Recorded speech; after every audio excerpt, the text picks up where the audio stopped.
Bom dia, igreja.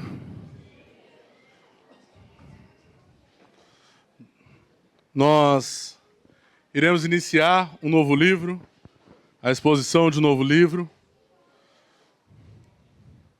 E eu fiquei incumbido pela graça do Senhor de iniciar. Nós vamos começar a falar de Ruth. Alguns de vocês já sabem disso. Livro de Ruth. Eu já preguei, inclusive, para os homens, na reunião dos homens. Eles já ouviram, quem participou já ouviu. Quem não participou achou que fugiu, não vai fugir, não. Mas é um livro, que eu considero um dos mais bonitos da Bíblia. É uma linda história de amor. É uma linda história, mas como toda história, como uma grande história, ela tem momentos difíceis também. E o livro começa, eu brinco até que o livro, ele começa de maneira drástica e ele vai se aliviando, né? E nós começamos pelo capítulo 1. Ele começa falando sobre Elimeleque.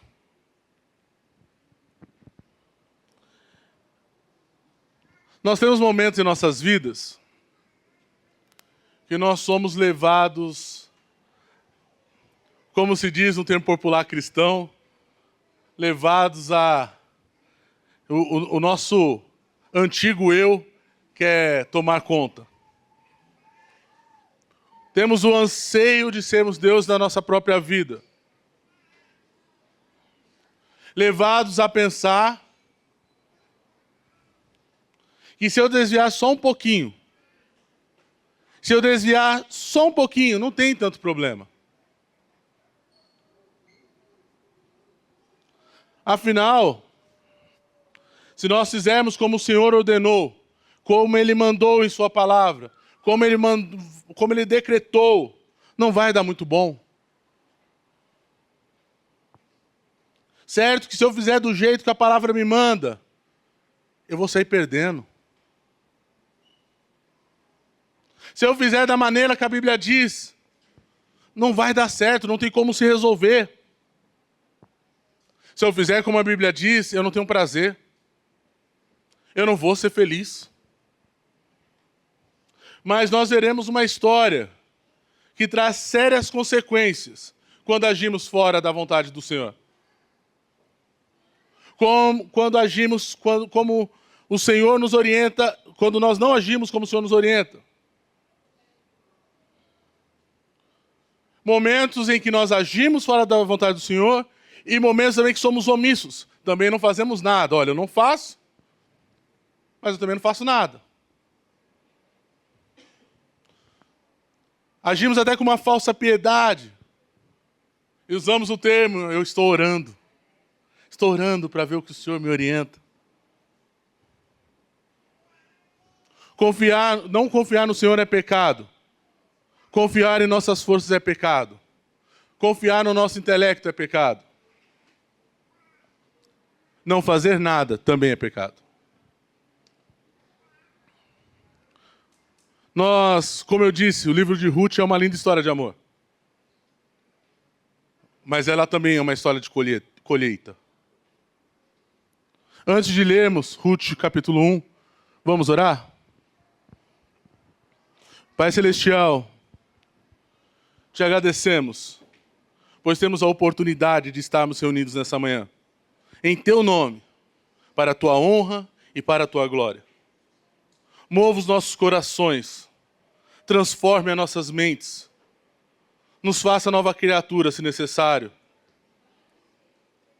Mas não permita que saiamos daqui da mesma forma, da mesma maneira que entramos. Fale conosco, trate o mais íntimo de nossa alma, traga-nos arrependimento se necessário, e que o Teu nome seja exaltado nessa manhã. Em nome de Jesus. Amém. Livro de Ruth, capítulo 1, versículo 1 diz assim: Na época dos juízes, houve fome na terra. O homem de Belém de Judá, com a mulher e os 2 filhos, foi viver por algum tempo nas terras de Moabe. O homem chamava-se Elimeleque, sua mulher Noemi, e seus 2 filhos, Malom e Quilion. Eram efrateus de Belém de Judá. Chegaram a Moabe e lá ficaram. É importante, interessante sabermos o que é Juízes. Nós temos o 7º livro da Bíblia relatando sobre o tempo de Juízes. Líderes escolhidos por Deus para orientar o seu povo após a conquista de Canaã. Uns líderes que vinham para zelar e trazer a palavra do Senhor. Os juízes eram considerados modelos de sabedoria, de homens de Deus. Mas o livro de Juízes, ele relata muito bem como aquele povo vivia. Um povo que se entregava ao pecado e todo tipo de maldade constantemente. Se levantava juízes, falava com o povo, trazia a palavra ao povo, o povo se arrependia, logo se esquecia. E aí nós vivemos esse ciclo vicioso. O Senhor entregava o povo de Deus nas mãos dos inimigos, para que o povo se arrependesse. O povo já vivia na terra de Canaã, já provaram da bondade do Senhor. Eles já provaram o que era bom, já provaram um Deus poderoso, um Deus que faz milagres, um Deus que traz existência ao que não existe, aquilo que parecia que não ia dar, deu. Ele conhece as histórias. Mas preferiam se entregar e viver a par da vontade do Senhor. Apesar de provar do favor do Senhor, preferem adorar outros deuses. O último versículo de Juízes relata muito bem isso. Ele diz, naquela época, não havia rei em Israel. Cada um fazia o que parecia certo. O que parecia certo. Um período complicado de divisões, de crueldade, de apostasia, de guerras civis. Os juízes eram levantados para dar direção a esse povo. Mas logo o povo se esquecia. Muito provavelmente, essa fome que estava tendo lá em Belém era um juízo do Senhor sobre aquele povo. Permitia que aquele povo passasse fome. E talvez vocês, como eu, diversas vezes, pensam, mas que burrice. Como eles podem provar tanto do favor do Senhor? Como eles podem ver os milagres do Senhor? Como eles podem, tocar praticamente desses milagres? Ouvir histórias e viver histórias do favor do Senhor? E se esquecerem? Mas confesso que logo eu sou lembrado que nós não somos melhores.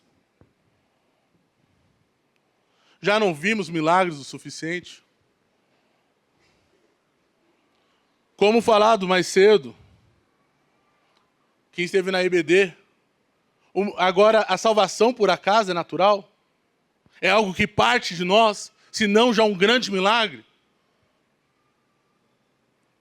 Nós não podíamos nos salvar. Isso já é um milagre. A Bíblia está repleta, cheia de milagres e promessas. Já não é mais do que suficiente para não nos virar as costas para o Senhor e adorar a outros deuses. Diversas vezes nós somos como esse povo. Viramos as costas para o Senhor.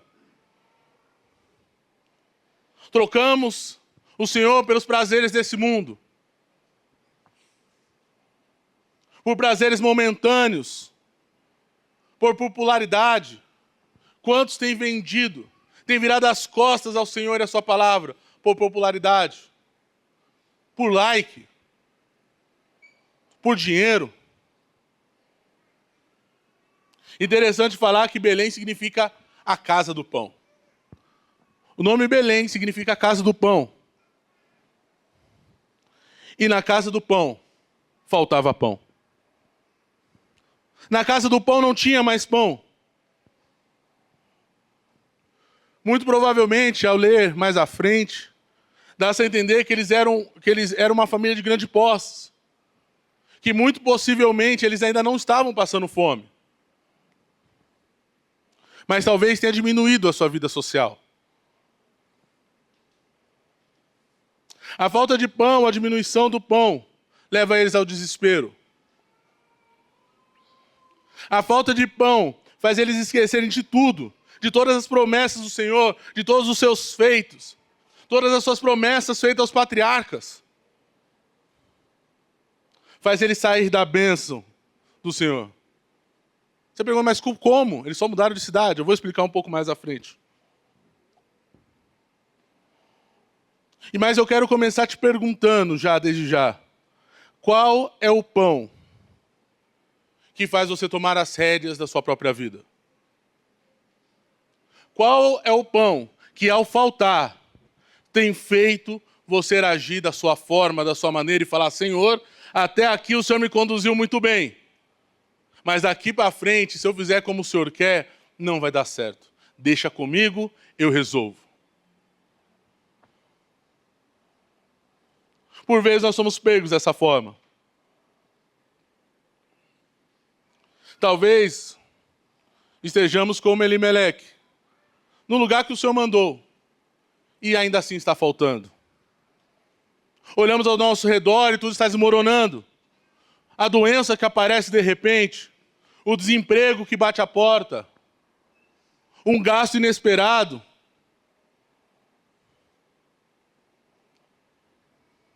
A falta de dinheiro, falta de recursos. O concurso que sonha passar tanto que não passa. A faculdade que gostaria de fazer e não consegue fazer. Coisas que travam que não faz sentido. Problemas no casamento. Falta de respeito, carinho. Falta de amor. E olha para o casamento e ele está desmoronando. Problema com os filhos.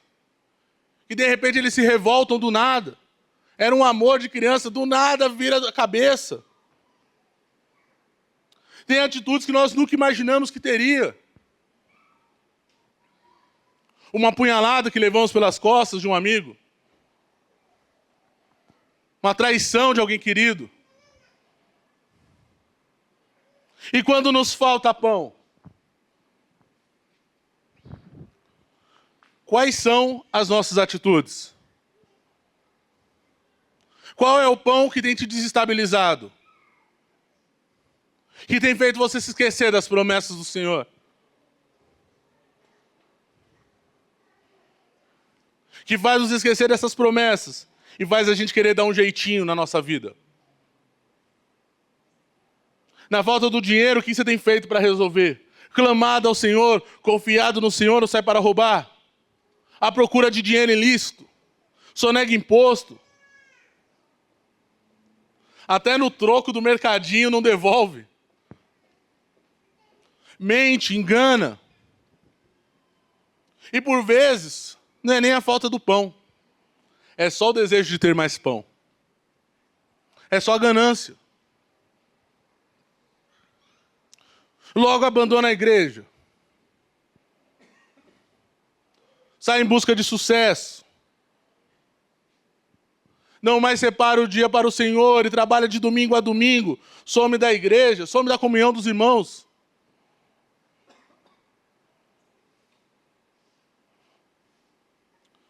Às vezes, no sonho de ter mais coisas, sai para fazer concurso, isso é bênção. Mas some da igreja. Na falta de um carinho do cônjuge, sai à rua procurar alguém, arruma um amante, recorre à pornografia. O casamento não vai bem, se separa. Interessante dizer que Elimeleque significa confiar, significa submissão a Deus. O nome Elimeleque significa isso. Mas é nítido que nós começamos a ver que ele vivia uma vida de fachada. Ele tinha nome, ele tinha aparência, mas o seu íntimo não era. Fama de ser do Senhor, de confiar no Senhor, mas era uma grande mentira. Elimeleque, ele tem uma grande ideia. Vamos para a terra de Moabe. E aí alguns talvez perguntem, mas por quê? O que tem a ver? Qual que é o problema? Afinal, você, Isaac é um deles, saiu de São Paulo, veio para BH, qual que é o problema de mudar de cidade? Não era trocar de cidade, uma cidade qualquer. Era sair da terra do Senhor, a terra que ele prometeu, a terra que ele deu ao seu povo, a terra que ele prometeu que ali haveria bênçãos, para ir para a terra dos inimigos do Senhor. Em direção contrária à palavra do Senhor. Desobedece ao Senhor, que prometeu sustentar o seu povo naquela terra.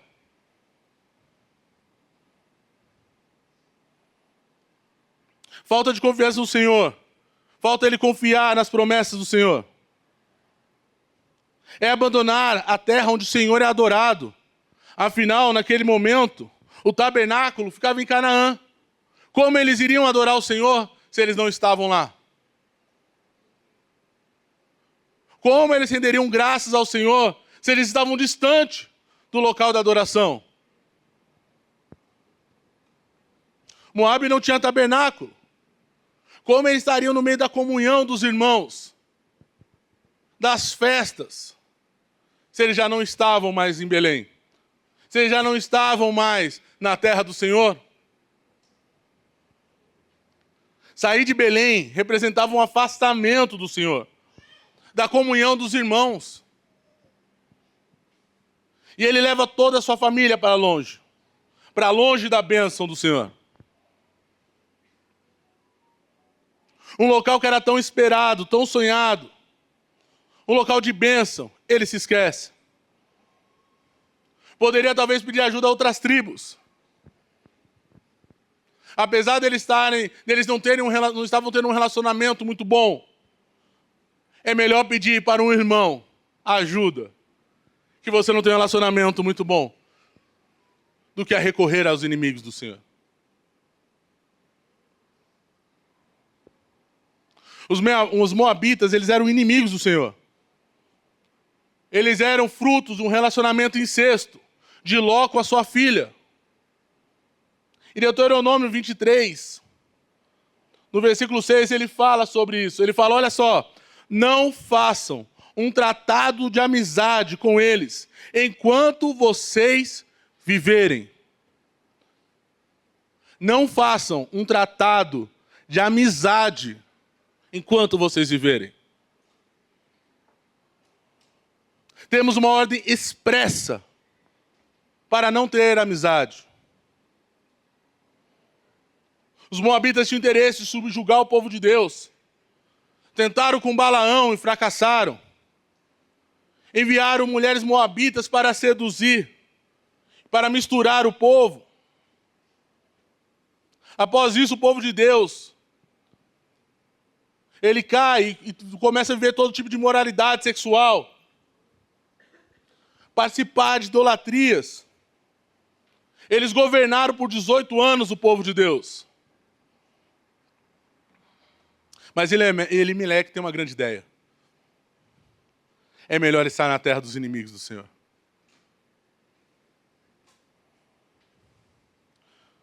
Vai ser rapidinho. Apesar de Elimeleque significar confiar em Deus, é uma grande vida de fachada. Ele demonstra que sua segurança não está em Deus, mas está em seus bens, em suas posses, no que ele pode ver e no que ele pode controlar. Tem mais fé em si mesmo, no que pode conquistar, do que no Senhor. Tem mais fé nos inimigos do que no Senhor. Melhor confiar no seu próprio intelecto do que confiar no Senhor.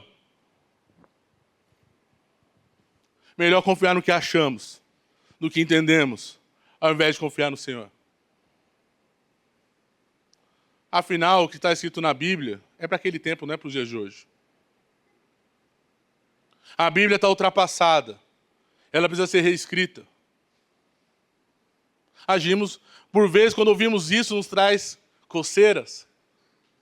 Mas indiretamente agimos dessa forma. Ele prefere sair da bênção para negociar com o pecado. É só uma concessão. É rápido. Até tudo se acertar. Quando tudo se acertar, eu volto. Até eu estabilizar as coisas. É só um flerte com uma colega de trabalho, com um colega de trabalho. É rápido. É até eu me sentir melhor. Afinal, eu não sou tão bem tratado assim. É só uma mentirinha, pequenininha. Não dá para falar a verdade dessa vez. É só um videozinho rápido. Só para me satisfazer rápido. Depois volta tudo ao normal. Você já se pegou com esse pensamento? Eu já me peguei com esse pensamento. Começamos a nos concentrar nas nossas necessidades físicas e nos esquecemos das espirituais. Elimeleque viveu isso. Se preocupou mais com as suas necessidades físicas do que com as espirituais. É comum o marido se preocupar com a sua família. Talvez a gente fala, poxa, Isaac, sua família estava passando fome, ele estava olhando, as coisas estavam ficando... Ok. Talvez, aos olhos do mundo, parece bem justificável, né? Usamos um termo que por muitas vezes é diabólico. Deus entende. Ele sabe da minha situação. Nós não podemos fazer a todo custo essas coisas. Não podemos passar por cima da ordem do Senhor. Podemos ver que quando Satanás chega até Eva, o que ele diz para Eva? Foi isso mesmo que o Senhor disse? Eva, tem certeza que foi isso que o Senhor disse? Ele coloca em dúvida a palavra de Deus. Ele coloca em xeque a palavra de Deus. E da mesma forma ele age conosco. Quando vemos Jesus ser tentado no deserto, ele faz o mesmo. Ele manipula. Mas Jesus, aquele que foi à cruz, não por interesses próprios, mas por amor ao Pai, o nega. Satanás, o tempo todo, tenta nos colocar em xeque na hora da aflição. Por isso que é tão importante termos a palavra gravada em nossos corações. Por isso que é tão importante guardarmos a palavra do Senhor em nossos corações.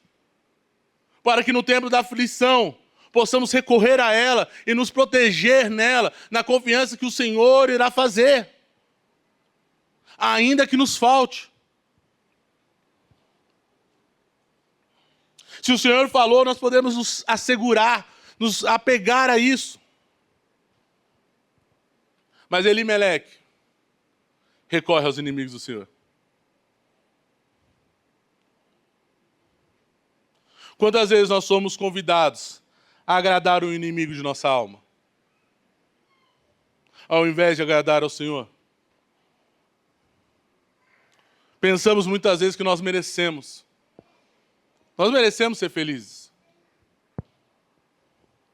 Não é justo você passar por necessidade. Não é justo viver com tão pouco. Não é certo ser tratado da forma X ou Y.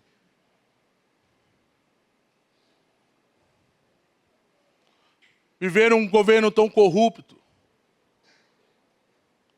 O que tem se eu negar um imposto? É só uma mentira.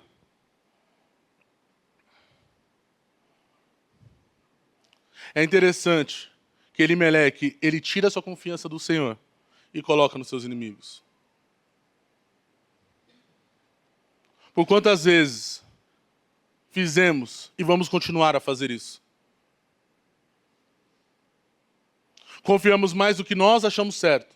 Nós, seres limitados, frágeis, que hoje tem uma opinião, amanhã tem outra. Que hoje gosta de X, amanhã gosta de Y. Achamos que nós temos condições de achar o que é certo.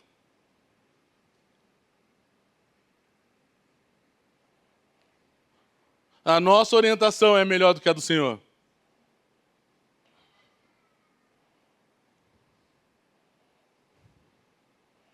É interessante que é muito comum, quem é pai sonha isso também.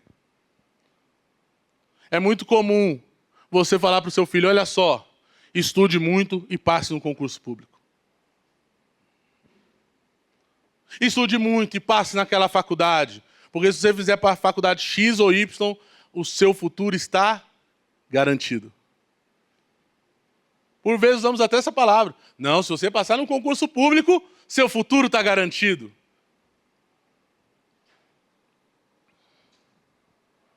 Nós temos o hábito de querer nos apegarmos, acharmos forma de nos assegurarmos, de assegurar o futuro dos nossos filhos. Nós queremos algo bom para eles. E procuramos alguma coisa que nós podemos agarrar para falar, se meu filho passar naquele lugar, eu posso descansar em paz, porque eu sei que ele vai conseguir viver a vida dele.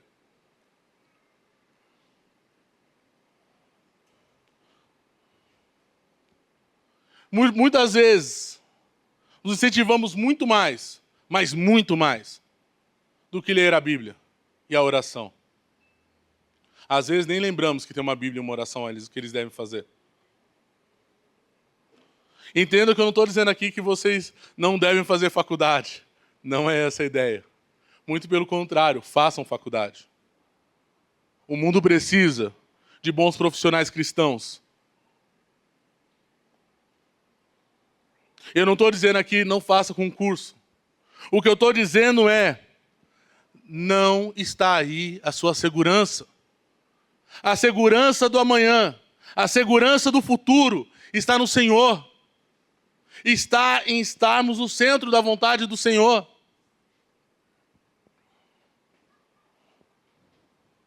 Não vale a pena procurarmos todo tipo de segurança à custa do relacionamento com Deus, à custa de abandonar seus mandamentos, à custa de não ter uma vida santa.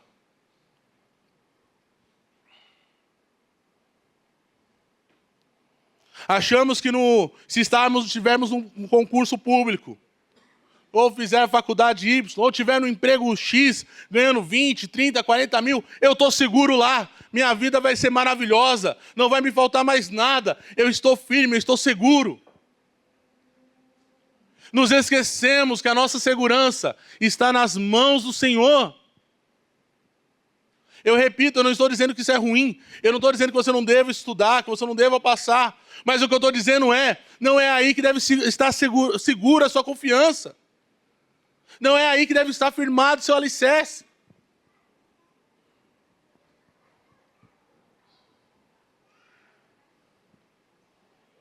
Somos bons em arrumar desculpa.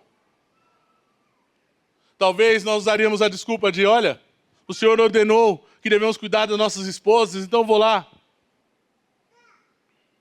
E aí esquecemos de todo o resto dos mandamentos. E vamos trabalhar de domingo a domingo. Deixamos as coisas do Senhor de lado. Aparentemente com ar de falsa piedade. Tem fama de ser, mas não é. Paulo, em Atos 20, 24, fala assim: todavia, não me importo, nem considero minha vida de valor algum para mim. Nem considero minha vida de valor algum para mim. Em meio ao caos que ele viveu, diante de um futuro incerto, ele declara isso. Perseguido diversas vezes, preso, agredido, diante da morte, de naufrágio, ele está dizendo isso. Precisamos matar as nossas vontades e manter a vontade do Senhor. A confiança que Deus pode nos tirar dessa situação precisa ser a mesma que Ele irá nos manter. Falei bastante sobre o que Ele pode fazer em nossas vidas, mas eu quero abrir aqui um outro ponto importante. Importante porque nós, como presbitério, precisamos ter cuidado com isso. Mas nós, como igreja, também precisamos ter cuidado sobre isso. Afinal, nós somos uma igreja congregacional, uma igreja que vota, uma igreja que decide. E precisamos nos atentar, porque o Senhor não precisa de uma forcinha. O Senhor não precisa de uma ajuda para melhorar a igreja, para dar um jeito, para ficar mais legal, para ficar melhor a igreja. Ele não precisa. Por vezes ficamos preocupados com métodos de crescimento, fora das orientações bíblicas. Achamos que a Bíblia já não é mais suficiente. Inclusive, eu já quero deixar aqui um convite, que vai ter um EBD sobre liturgia de culto. Estejam aqui, é importante a igreja saber. Mas achamos que a palavra de Deus não é suficiente. Às vezes, por nós não vermos um crescimento acontecer, por não vermos, talvez, um recurso da igreja entrar, começamos a achar que Deus precisa de uma ajudinha, que Deus precisa de uma forcinha. Achamos que a palavra de Deus já não é mais suficiente. Fazemos coisas, por vezes, que até ferem os princípios do Senhor. Achamos que nós temos um método melhor do que o Senhor. Achamos que podemos fazer algo mais magnífico, mais incrível, que vai chamar a atenção. Agimos como Babel.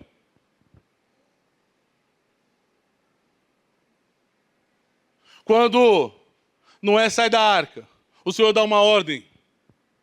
Qual a ordem é essa? Se espalhem pela terra.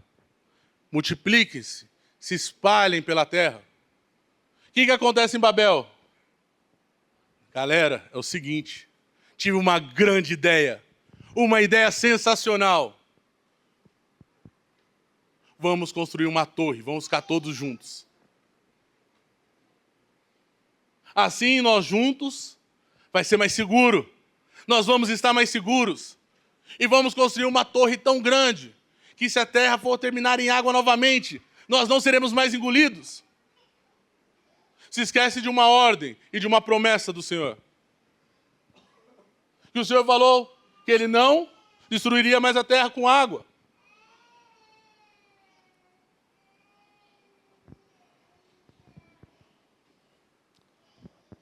Pensamos que devemos mudar o culto para ser mais atraente.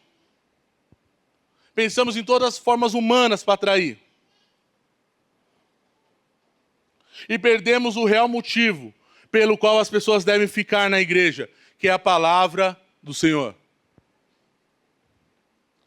Entenda que eu não estou dizendo que sou contra. Temos luzes, temos aqui um painel. Eu, particularmente, desde quando começou, sonho em ter um LED aqui grandão, assim, uma tela gigante.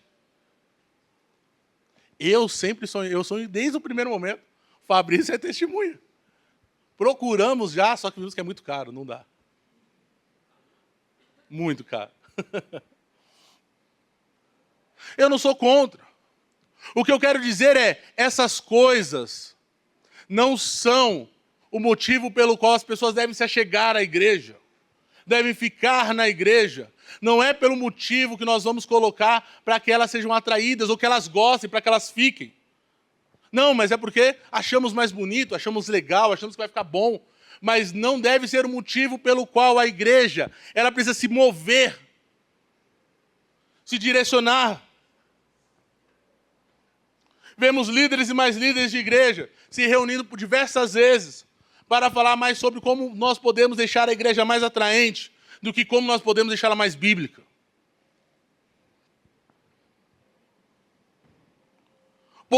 Muito se fala sobre formas, sobre paredes, sobre LEDs, sobre luzes, mas pouco se fala sobre ser fiel à palavra. Pouco tem se pregado sobre inferno, sobre pecado, sobre outras questões, porque não são muito legais. A galera vai embora. A galera não gosta muito disso. Começa a se pregar autoajuda, teologia de prosperidade. Achamos que o Senhor precisa de uma ajudinha. Precisamos, irmãos, ter paciência na poderosa mão do Senhor. Precisamos estar felizes com aquilo que o Senhor tem nos dado, confiando que quando Ele achar por bem, Ele enviará mais pessoas, Ele enviará mais recursos, Ele irá nos dar condições. Precisamos entender que os nossos métodos e forças acabam. Olha o versículo a seguir. Versículo 3. Morreu Elimeleque, marido de Noemi, e ela ficou sozinha com seus 2 filhos. O pior aconteceu, ele morreu. Onde ficou a força de Elimeleque?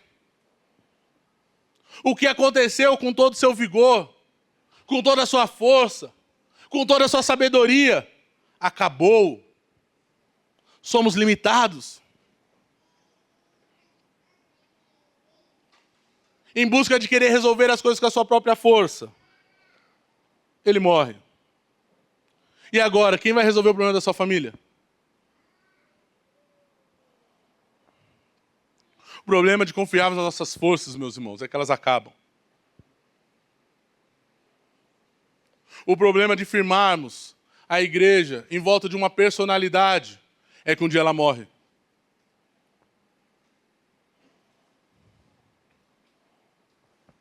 A única pessoa, o único ser que deve estar firmado é Cristo. E se nós não morrermos, nós vamos cansar. É certo que nós vamos cansar. Por vezes vivemos irritados, bravos, reclamões, tristes. Provavelmente é porque cansamos de fazer com a nossa própria força. Mas o pior dela se acabar é não dar tempo de voltar atrás. Elimeleque não teve mais tempo de voltar atrás. Precisamos entender que o lugar mais seguro para colocarmos nossas vidas, nossa família, não é em grandes condomínios de luxos. E eu não estou dizendo que você não deva dar isso, que você não deva ter isso. Entenda que eu não estou pregando contra essas coisas. Nossa segurança não deve estar em escolas, faculdades, as melhores escolas, as melhores faculdades, os melhores concursos. Não deve estar na melhor viagem, no melhor carro, o carro de luxo mais seguro. Um carro, nossa, quando eu tiver um carro com blindagem, eu vou poder me sentir mais seguro. Não está em quanto dinheiro você pode ter.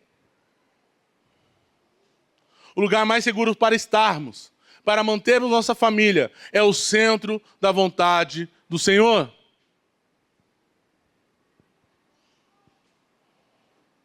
Parentes aos maridos, aos pais. Quando erramos, nós não só vamos sozinhos. Se fôssemos sozinhos, estava tudo certo. Nós levamos a nossa casa, nós levamos os nossos filhos. Nós precisamos lembrar que nós somos apenas bons mordomos e que um dia prestaremos conta da nossa família para o Senhor. E o que fizemos com ela?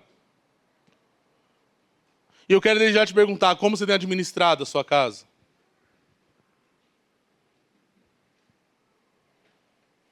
A exceção custa caro. O salário do pecado é a morte. Não podemos fletar com o pecado. Não podemos abrir exceção.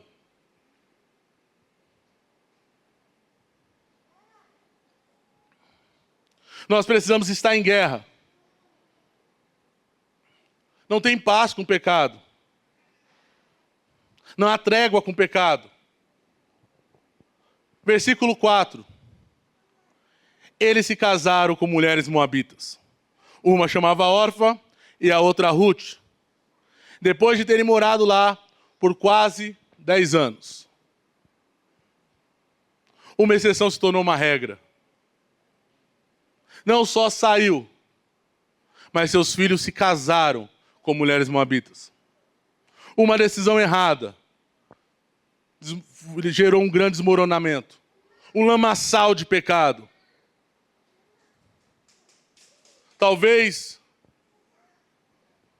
Elimeleque e Noemi tenham sido omissos. Provavelmente seus filhos fletavam com outras mulheres moabitas. Talvez por falta de ensinamento. E o que era para ser rapidinho se passaram 10 anos. Um grande erro de ação e de omissão. Precisamos entender que ambos são pecados. Ir para fora da vontade do Senhor é pecado. Não fazer nada também é pecado. Por vezes usamos até algum termo, né? Estamos vendo tudo desmoronando e falando assim, não, mas olha só, isso aqui é tudo pecado. Mas eu estou orando para ver a vontade de Deus. A palavra de Deus, por muitas vezes, a vontade de Deus já está revelada em sua palavra. Usamos uma falsa piedade, esperando descer uma luz. Oh, desce, fala contigo e volta. Por vezes perguntamos, poxa, devo manter minha família nessa igreja? Situação A, situação B. Se a situação não condiz com as Escrituras, você já tem sua resposta. Você não precisa de mais nada.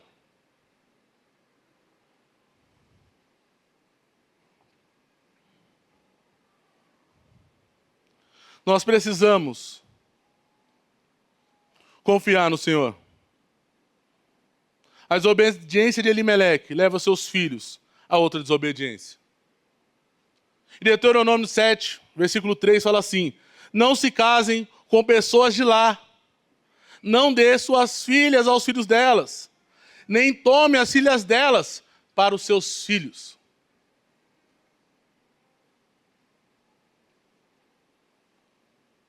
Nós precisamos entender que se o Senhor falou, nós não devemos fazer.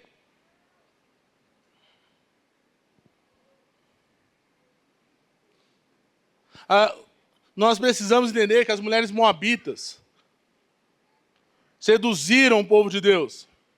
Trouxeram já idolatria, imoralidade. Levaram à morte mais de 24 mil pessoas. Essa atitude levaram à morte 24 mil pessoas. Um pai conduziu toda a sua família ao engano. Mas os filhos poderiam ter voltado. Mas como voltaram? Se o maior exemplo deles morreu dessa forma. Acreditando nisso. Se toda a vida ele viveu por vista e não por fé. Eles talvez já estavam acostumados com aquela situação. Provavelmente já era confortável para os seus filhos.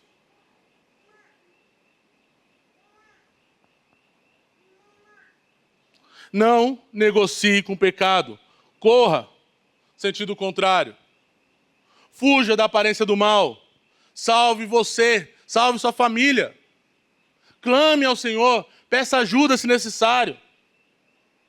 Mas Noemi tem 2 filhos ainda. Eles ainda juntos conseguem alguma coisa. Versículo 5. Morreram também Malom e Quilion. E Noemi ficou sozinha, sem os 2 filhos e sem o seu marido.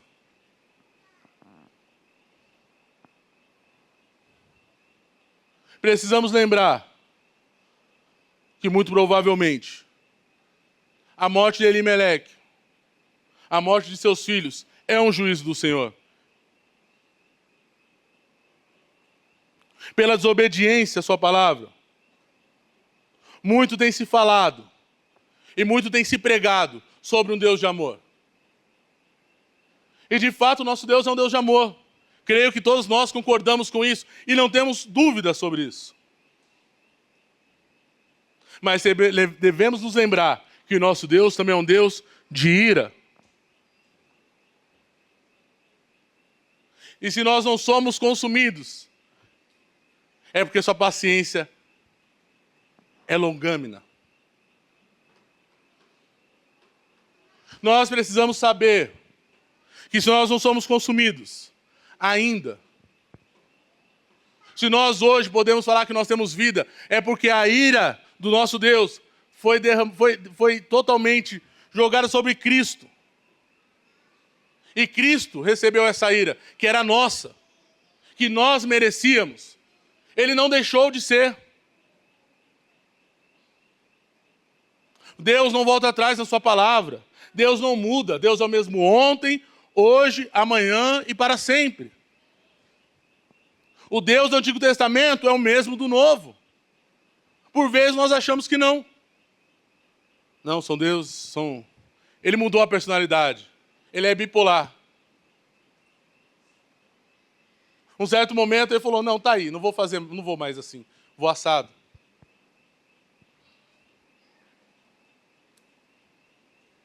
Nós mudamos, o Senhor não muda. O salário do pecado continua sendo a morte.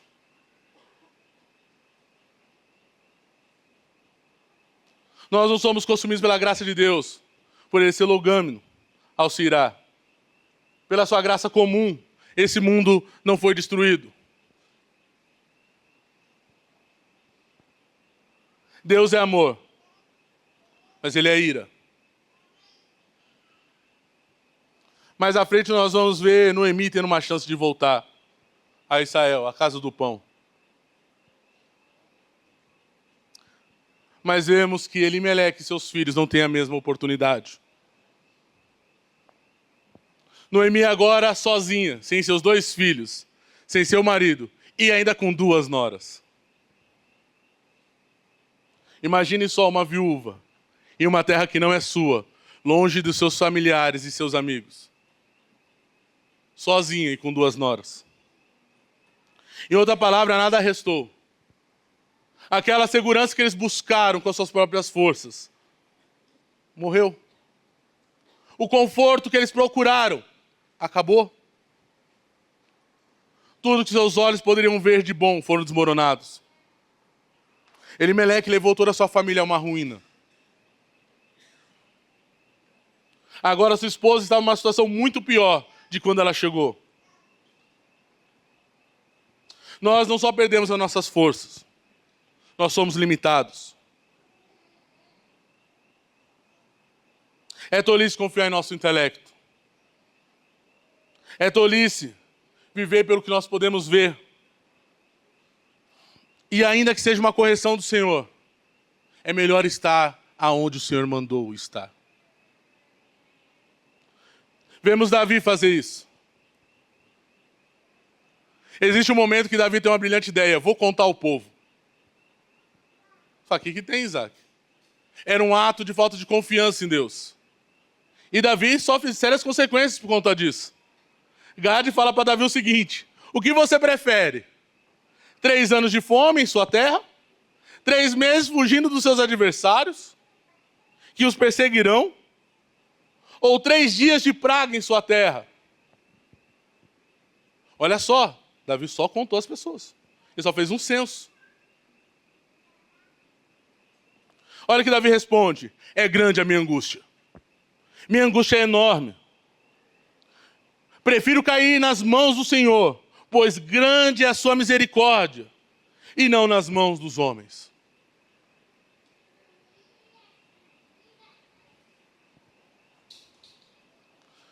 Para finalizarmos, meus irmãos, Elimeleque, muito provavelmente, ele passou por Jericó, já em ruínas. Talvez aquilo tenha sido um aviso para ele. Talvez aquilo tenha sido um alerta. Volte, Olha o Deus que você serve. Talvez ele tenha tido alguns sinais do Senhor para que voltasse atrás, para que se lembrasse da bondade do Senhor, se arrependesse e voltasse. Ou talvez esse foi o único sinal. E eu creio, meus irmãos, que hoje é o momento de nos arrependermos. Nos arrependemos de como nós temos conduzido nossas vidas. Em que e no que nós temos colocado a nossa confiança. Deixarmos de ser hipócritas. Não só ter nome de cristão, mas realmente sermos cristãos. Não só fama de cristão, mas sermos verdadeiramente cristãos. Podemos olhar para Cristo como nosso exemplo, como nosso sustentador, aquele que irá nos manter, que passou por todo tipo de provação, que passou por fome, falta de recursos, traição, desprezo e em nada pecou. E hoje está intercedendo por nós à direita de Deus Pai. A tua palavra diz em 1 João 2,1 fala: filhinhos, essas coisas vos escrevo, para que não pequeis.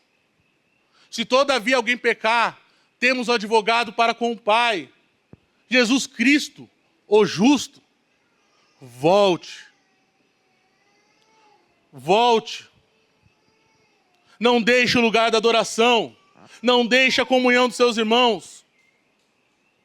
Não deixe de se reunir como os costumes de alguns. Não deixe de separar o dia do Senhor.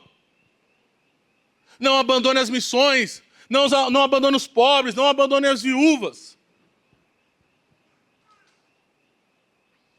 Não deixe o local que o Senhor te colocou. Não dê espaço ao pecado, meus irmãos. Lute contra o pecado. Esteja em guerra com o pecado. Não flete com ele. Não negocie com ele. O preço pode ser alto demais. Talvez não dê tempo de voltar. E por último, não ande por vista. Não ande pelo aquilo que seus olhos podem ver. Por mais que as nossas ideias possam parecer atraentes, podem parecer boas, diga não se contradiz a palavra do Senhor. Por melhor que seja essa ideia. Por mais que você não veja a luz no fim do túnel, não haja com as suas próprias forças. Confie no Senhor. Por mais que o barco esteja em uma grande tempestade, por mais que pareça que ele vai afundar, pareça que é o fim, continue a confiar no Senhor.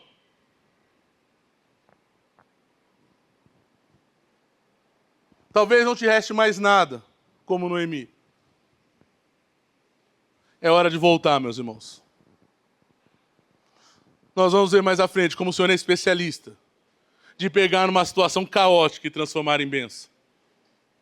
Mas isso é cena para os próximos capítulos. Te convido a orar. Abaixe sua cabeça, feche seus olhos. Fale com o Senhor se você tem se visto, se pego nessa situação. Peça perdão ao Senhor. Se você tem deixado o local de adoração, se você tem abandonado o local que o Senhor tem te deixado, que o Senhor te plantou, que o Senhor confiou a você. Se você tem visto deixando dar brechas, se você tem dado brechas ao pecado, a Satanás.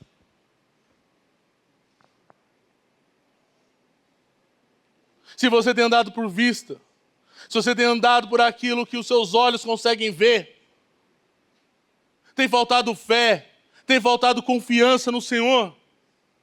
Esse é o momento de voltarmos atrás, meus irmãos. Ore ao Senhor, peça perdão. Pai Celestial, nessa manhã, clamamos ao Senhor por misericórdia. Sabemos, ó Pai, que por vezes nós somos levados pelos nossos próprios olhos, levados pelos nossos próprios intelectos, Achamos que sabemos, que entendemos, que somos inteligentes o suficiente. Nos esquecemos dos conselhos e da verdade da Tua palavra. Pai, se dentro de nós tem pessoas, Pai, que têm o seu coração nesse momento arrependido, traga agora conforto a esse coração. Traga a ele a certeza do Teu perdão. Pai, perdoa-nos, Pai, se temos dado espaço ao pecado, se temos flertado com ele diversas vezes. Nós queremos ser aqueles, ó Pai, que Te servem com fidelidade. Queremos ser aqueles, Pai, que não abandonam o local que o Senhor nos colocou, que não abandona, Senhor, as Suas orientações, a Tua doce palavra. Ajuda-nos, ó Pai, nessa manhã. Ajuda-nos, ó Pai, a caminharmos conforme a Tua vontade, conforme o Teu querer, conforme, Senhor, a Tua palavra. E que possamos sair daqui, Pai, novos homens e mulheres. É isso que eu Te peço nessa manhã, em nome de Jesus. Amém.